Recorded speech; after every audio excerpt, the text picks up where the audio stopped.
देखिए लगातार हटाया भी जा रहा है। द्वार से ये भीड़ जा रही है संगम द्वार की तरफ। हर हर महादेव दोस्तों, आज है 22 फरवरी, शनिवार का दिन है। 26 फरवरी महाशिवरात्रि तक कैसे स्नान करना है, आप अगले 4 दिन के लिए आपकी प्लानिंग क्या होनी चाहिए, कितना पैदल चलना पड़ रहा है, गाड़ी पार्किंग कहाँ तक हो रही है, ऑटो टोटो कैसे अवेलेबल हो पाएंगे, आपको संगम तक कैसे पहुंचना है, ये सारी जानकारी आपको इस वीडियो में देने वाला हूं। ये वीडियो बहुत इंपॉर्टेंट होने वाली है, बहुत इंफॉर्मेशन आपको मिलेगी, तो आपको वीडियो में कंटिन्यू बने रहना है। सबसे पहले ये मैप आप लोग फोटो लेके स्क्रीनशॉट लेके रख लीजिए अपने पास। ये मैप आपको बहुत जरूरत देगा, इसके बारे में आगे मैं आपको जानकारी दूंगा। आपकी गाड़ी दोस्तों देखिए, जैसा कि मैं आपको बता दूं, भीड़ के अनुसार इस सर्कल को जो आप देख रहे हैं वहां पर सेट होती है। अगर भीड़ बहुत ज्यादा होगी तो इस सर्कल के आगे गाड़ियां जो है नहीं पास होती है। लेकिन गाड़ियां कहां तक जा रही हैं, अगर भीड़ कम रहेगी तो गाड़ी आपकी झूसी साइड से, अरेल साइड से जा रही है।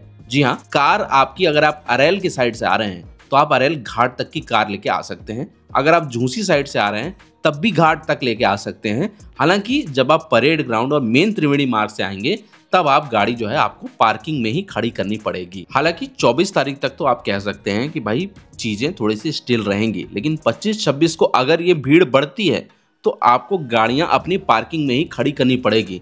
क्योंकि अगर आपको शॉर्टकट्स पता है, जुगाड़ है, कुछ है, तो आप अंदर तक आ सकते हैं, लेकिन इसके अलावा आपको बहुत दिक्कत होने वाली है। अब जैसे आप सामने देख सकते हैं, हम लोग चल रहे हैं श्री लेटे हनुमान जी कॉरिडोर के सामने, और सबसे अच्छी बात है कि यहाँ पर बाहरी वीडियोस भी चलाई जा रही हैं लाइव, कि आप हनुमान जी के दर्शन भी कर सकते हैं, क्योंकि इनकी लाइन बहुत लंबी चल रही है। 2.5-3 किलोमीटर लंबी लाइन है। पार्किंग मैं आपको बता देता हूँ कि कहाँ पर आपको मिल रही है। आपके स्क्रीन पे इस समय डिटेल्स आ रही हैं कि अगर आप जौनपुर या फिर वाराणसी या मिर्जापुर कहीं से भी आप आते हैं तो उसकी पार्किंग की डिटेल्स मैं आपको दे रहा हूँ। ये अपने पास आप रख लें। इन केस अगर आपकी गाड़ियां अंदर नहीं आ पाती हैं तो आपको इनकी जरूरत जरूर पड़ेगी। जैसे वाराणसी की तरफ से आने वाली 5 पार्किंग आपको दिख रही है। इसके अलावा मिर्जापुर से आने वाली 4 पार्किंग आपको नजर आ रही है। ये मैं आपको दे रहा हूं अगर आप बाई चांस 25-26 को आ रहे हैं तब। अभी 24 तारीख तक गाड़ियां आप अंदर घाट के आसपास लेकर आ सकते हैं। ये है जो आप एमपी की तरफ से आ रहे हैं उनके लिए। एमपी की तरफ के लिए आप अरेल साइड अभी जा सकते हैं। गाड़ी आपकी अरेल घाट के आसपास जा रही है, कोई दिक्कत नहीं हो रही है। कार भी जा रही है, बाइक तो जा ही रही है। हालांकि भीड़ जाम आपको उतनी ही मिलेगी। भीड़ जाम के अनुसार आपको आगे काम करना पड़ेगा, इस बात का आपको ध्यान रखना है। कानपुर कौशाम्बी की पार्किंग, सभी पार्किंग की डिटेल्स मैंने दे दी। सामने आप देख रहे हैं ये है अक्षयवट कॉरिडोर। अभी फिलहाल के लिए यहाँ दर्शन चालू है। नहाने के बाद आप अक्षयवट कॉरिडोर में भी दर्शन करने जा सकते हैं। यहाँ अक्षयवट वृक्ष होता है और पातालपुरी मंदिर है। आगे बढ़ने पे आपको मिल जाएगा ऐसे कई सारे, आपको रुद्राक्ष, मालाएं, खाने पीने के स्टॉल्स, बहुत कुछ आपको सेम रास्ते पे दिख जाएंगे। ये है श्री लेटे हनुमान जी कॉरिडोर के ठीक सामने का स्पॉट। आदिशंकर विमान मंडपम आपको पीछे दिखाई दे रहा है। यहाँ भी खाने, नाश्ते, रुद्राक्ष, मालाएं, बहुत कुछ आपको मिल जाएगा। इसके अलावा मैं आपको दोस्तों बता दूं, अगर आप इस समय कहीं से भी आ रहे हैं, गाड़ी आप पार्किंग में खड़ा कर रहे हैं, तो आपको ऑटो, टोटो, शटल बस, ये सभी सुविधाएं उपलब्ध है। इसके अलावा बाइक टैक्सी भी चल रही है। हालांकि आपको पता होगा कि बाइक टैक्सी से लेके ऑटो, टोटो बहुत ज्यादा पैसा मांग रहे हैं, लेकिन आप बार्गेन करिए उनसे, बहुत ज्यादा पैसा देने की जरूरत नहीं है। हालांकि बार्गेन करने के बाद एक सही रेट पे डिसाइड करके ले भी लीजिए। देखिए, जब इतना खर्चा करके आ रहे हैं तो कुछ खास उतना बचाने की जरूरत नहीं है। एक मैं आपको दिखा दूं कि यहाँ पर श्री आदिशंकर विमान मंडपम के ठीक सामने अदानी की तरफ से निःशुल्क आरती संग्रह भी बांटा जा रहा था, जिसे मैंने भी रिसीव किया। ये देखिए आरती संग्रह है, गीता प्रेस की तरफ से छपा हुआ है। आदिशंकर विमान मंडपम के ठीक बगल में यहाँ पे रसोई भी है। अब मैं आपको यही बताऊं कि देखिए, ये रसोई पे मिल रहा था 100 रुपए की 4 पूड़ी। अब आप सोचिए, जब महंगाई है तो भाई हर जगह है, ऐसा नहीं कि सिर्फ ऑटो टूर वाले ले रहे हैं। इसके अलावा मैं आपको कुछ जानकारी और दे देता हूँ। मेला क्षेत्र से संगम जाने के लिए 3-4 किलोमीटर पैदल तो चलना ही पड़ेगा।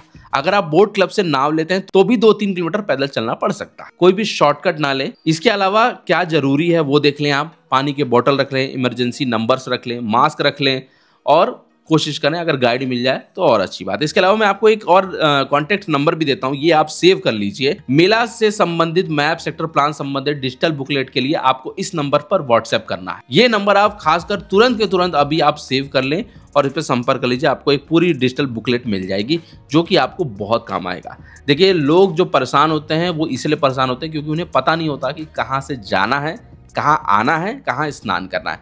लेकिन इस वीडियो में आपके उन सभी सवालों के जवाब मैं देने वाला हूँ। ये सामने आप देख सकते हैं, यह है कच्छप द्वार। जब आप परेड ग्राउंड या त्रिवेणी मार्ग के साइड से आते हैं, यानी कि अगर आप प्रयागराज स्टेशन या उस तरफ से आ रहे हैं, तो आपको इसी कच्छप द्वार से आगे बढ़कर नंदी द्वार से आगे संगम द्वार तक जाना पड़ता है। ये मैं अभी आपको रास्ते में दिखाऊंगा। इसके अलावा मैं बता दूं, अगर आप बच्चे और बुजुर्ग लेकर आ रहे हैं तो आपको इस बात का खास ध्यान रखना है कि एक पर्ची लेकर अपना नाम, नंबर, एड्रेस और सारी डिटेल्स उनके जेब में या कहीं भी रख दे, बच्चे और बुजुर्ग दोनों के, ताकि कुछ अनहोनी के केस में आपको वो तुरंत मिल सके। कोई भी देखे आपको तो फोन कर दे, क्योंकि दोस्तों देखिए, खोया पाया केंद्र और सभी चीजें हैं, लेकिन आप खुद से सजग रहेंगे तो वो ज्यादा अच्छा रहेगा। अभी मैं आपको आगे ये भी बताऊंगा कि संगम घाट स्नान ही करना जरूरी है क्या, और संगम घाट करना, अभी मैं आपको आगे ये भी बताऊंगा कि संगम स्नान आपका आराम से कैसे हो पाएगा।